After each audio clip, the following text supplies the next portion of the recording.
Some call it dangerous, others epic. The mayor of Debary is planning to travel from Cuba to Key West, not in a plane or a cruise ship. Yeah, he is doing it on a homemade raft. News 6 reporter Amanda Castro spoke to him today about why he's doing this.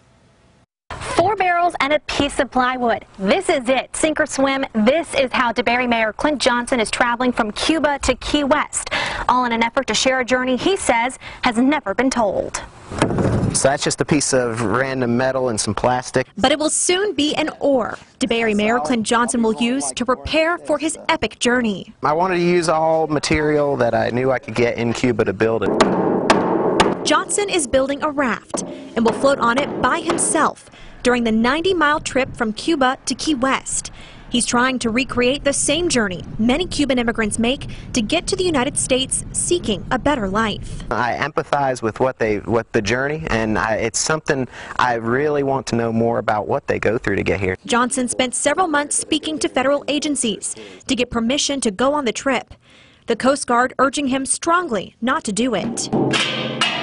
But Johnson plans to go through with it. He'll blog his journey, highlighting the potential dangers Cubans face while out on the open water. Every 10 minutes there will be an update on where I'm at geographically with a pin, and I'll be able to send messages out during the trip to kind of give updates on what's going on. Tell about the size of the shark that swims by or whatever. The United States and the Caribbean country reestablished diplomatic relations last July.